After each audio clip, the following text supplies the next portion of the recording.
अथांग सागरासारखा इतिहास आणि उंच शिखरांसारखे महान विचार लाभले म्हणजे भारत देशाला मानाचा मुजरा आणि देशासाठी बलिदान देणाऱ्या सर्वथर महामानवांना मी विनम्र अभिवादन करतो. आजच्या ऐतिहासिक दिवशी स्वतंत्र भारताची नवी वाटचाल घडवणारे दीपस्तंभ तसेच स्वतंत्र भारत देशाचे पहिले पंतप्रधान पंडित जवाहरलाल नेहरू यांच्याविषयी मी थोडक्यात बोलणार आहे.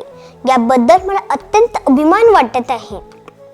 15 ऑगस्ट 1947 रोजी जेव्हा भारताला स्वातंत्र्य मिळाले तेव्हा तो केवळ एका नव्या युगाचा आरंभ नव्हता, तर तो एक प्रदीर्घ अंधाऱ्या वाटेवरच्या कष्टांचा, वेदनांचा आणि विजयाचा प्रवास होता. आपल्या देशाचे पहिले पंतप्रधान पंडित जवाहरलाल नेहरू यांनी आयुष्याची 27 वर्षे स्वातंत्र्याची धकाधकीत घालवली होती. डिसेंबर 1921 मध्ये ते पहिल्यांदा तुरुंगात गेले.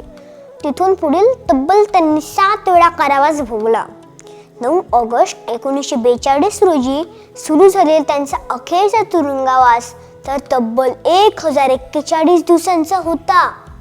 अशा या खडतर प्रवासातून तावून सुलाखून निघाल्यानंतर देश स्वतंत्र झाला आणि नेहरूजींनी सर्वोच्च व्यासपीठावरून त्यांचे पहिले ऐतिहासिक भाषण केले. स्वातंत्र्य त्यांच्यासाठी साधन होते, ते भविष्य उभारणीचे साधन होते. नेहरूजींचे ते ऐतिहासिक शब्द आज मी तुमच्या समोर सादर करत आहे. फार पूर्वी आपण नियतीशी करार केला होता. आताचे क्षण तर कराराविषयी आपली निष्ठा फिरून जागवण्याचा आणि तो करार स्वार्थाने पूर्ण करण्याचा आहे.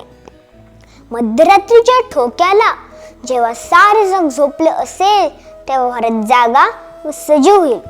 इतिहासात असे क्षण क्वचित येतात जेव्हा एक युग संपतो आणि एका राष्ट्राचा दीर्घकाळ बंदिस्त असलेला आत्मा स्वातंत्र्याचा पहिला श्वास घेतो अन त्याला नवे स्वर्ग गवसतो.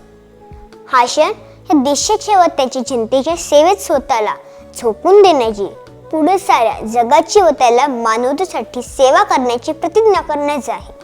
भविष्य हे साधे नाही, ते विश्रांतीचेही नाही, ते सदैव कार्यरत राहण्याचे व आजवर आपण केलेल्या आणि आज करणार असलेल्या प्रतिज्ञा पूर्ण करण्याचे आहे. या देशाची सेवा आहे तेथील दलित, पीडित, उपेक्षित व अजून निरक्षर आणि राहिलेल्यांची सेवा असणार आहे. देश निकोप करण्याचा व त्याला प्रगतीसाठी उपलब्ध करून देण्याचा हा सुवर्णक्षण आहे. आपल्या काळात झालेल्या जगातल्या सर्व थोर पुरुषांची व विशेषतः महात्मा गांधीची आकांक्षा प्रत्येक डोळ्यातला अश्रू पुसण्याची होती. ते आपण करू शकलो नाही, तरी जोवर अश्रू आहेत आणि त्यासोबतच्या व्यथा आहेत तोवर आपल्याला स्वस्थ बसा येणार नाही. या जनतेने आपल्याला निवडून दिले तिला मी कृतज्ञतापूर्वक आवाहन करतो की भारत मातेचे हे विशाल मंदिर उभारण्याच्या कामात तिने आम्हाला सर्वतोपरी सहकार्य करावे. हा काळ पदभेदांचा नाही, कुरापतीचा नाही, हा एकोप्याचा व एकात्मतेचा आहे. नेहरूजींसाठी स्वातंत्र्य हे जुन्या मार्गाचे शेवट नव्हतं, तर नवीन वाटेचा आरंभ होता.